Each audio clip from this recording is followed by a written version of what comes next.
Assalamualaikum warahmatullahi wabarakatuh. Kembali lagi di channel saya.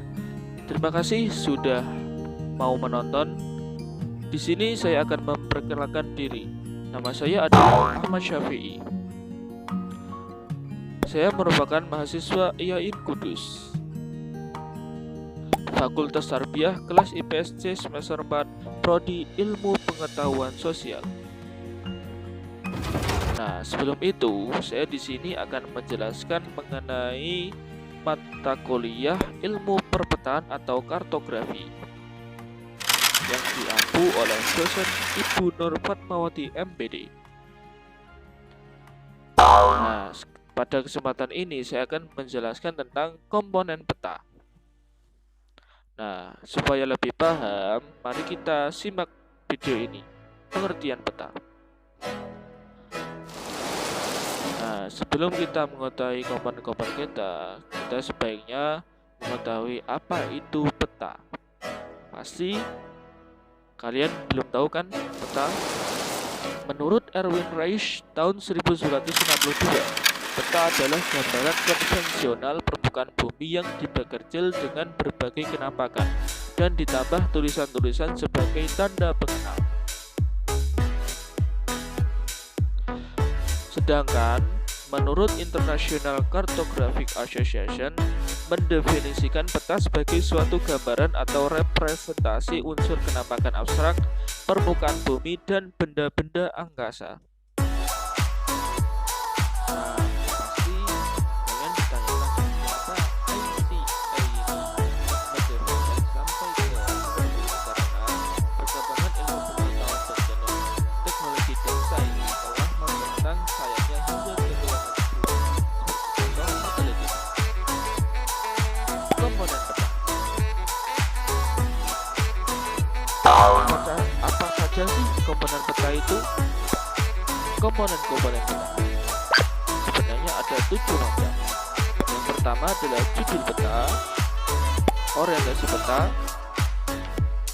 skala peta, legenda peta, garis tepi peta, koordinat peta, dan insert peta.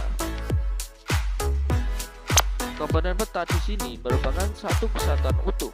Apabila satu komponen tidak ada, maka itu tidak bisa dikatakan sebagai peta.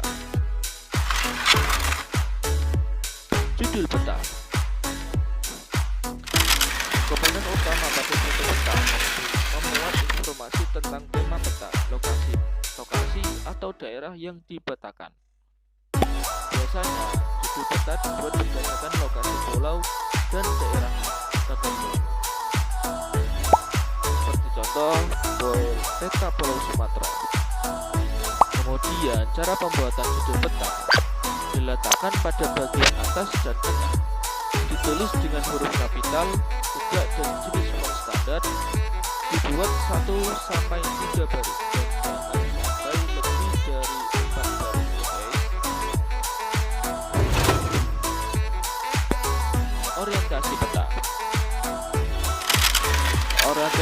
Orientasi peta merupakan arah peta yang berupa tanda panah, dan hal ini sangat penting dicantumkan pada peta. Fungsi orientasi peta adalah untuk mengetahui arah utara, selatan, barat, dan timur. Bagi para pelaut, orientasi ini sangatlah penting untuk menunjukkan arah kemana mereka akan berlayar. Bentuk orientasi peta. Nah, bentuk-bentuk orientasi peta ada di gambar tersebut ya guys. Skala peta. Skala peta merupakan perbandingan jarak antara dua titik di peta dengan jarak sebenarnya kedua titik tersebut yang berada di permukaan bumi. Skala peta juga sangat penting dicantumkan pada peta, sebab digunakan untuk memperkirakan ukuran sebenarnya yang ada di lapangan.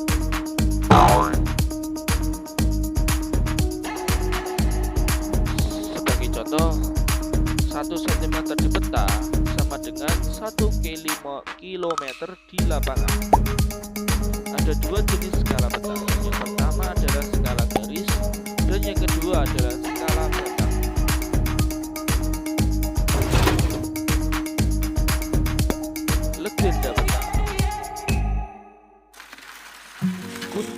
peta sebenarnya mutlak harus ada pada peta.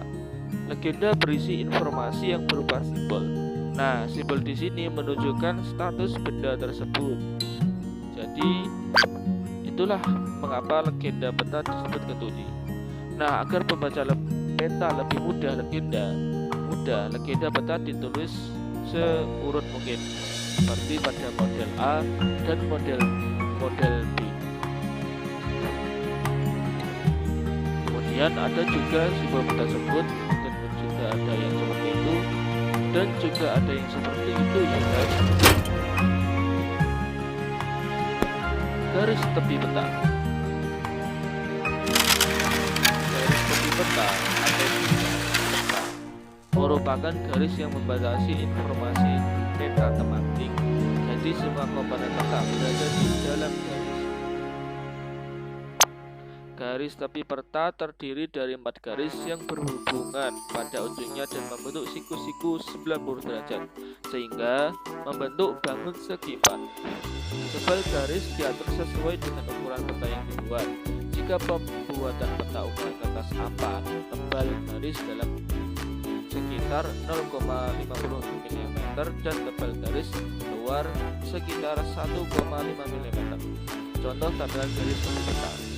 Pertama ada garis luar, garis dalam berisi koordinat peta, dan tempat informasi peta.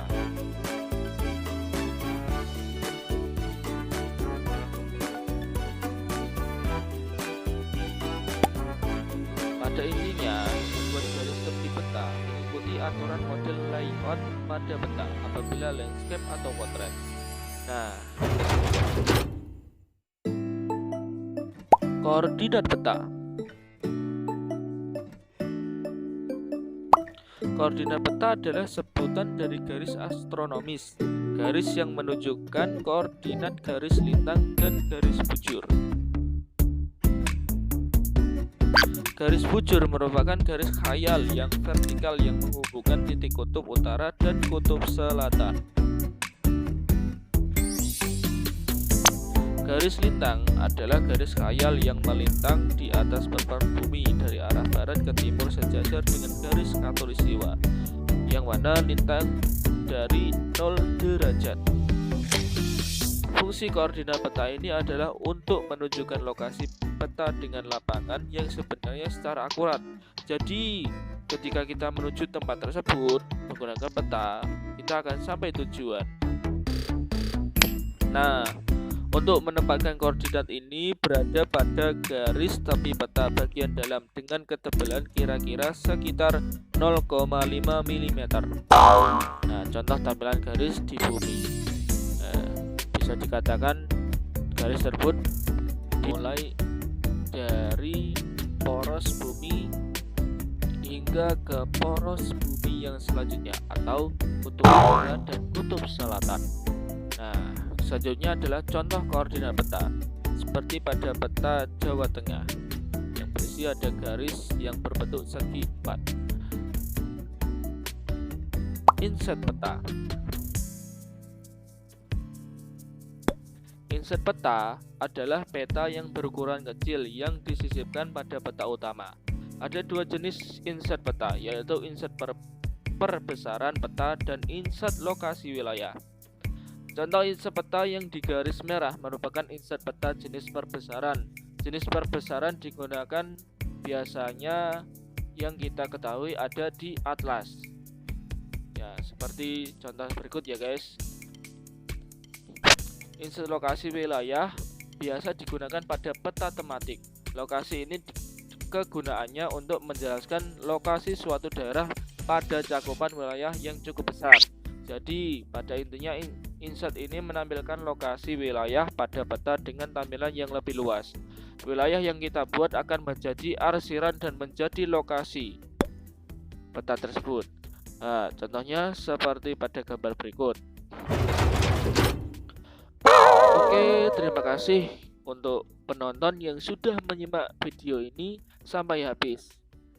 Nah, semoga ilmu yang kalian dapat hari ini dapat bermanfaat bagi selanjutnya. Oke. Oke, sekian, terima kasih. Semoga bermanfaat ilmu yang kita dapatkan hari ini. Jangan lupa like, comment, and subscribe ya guys.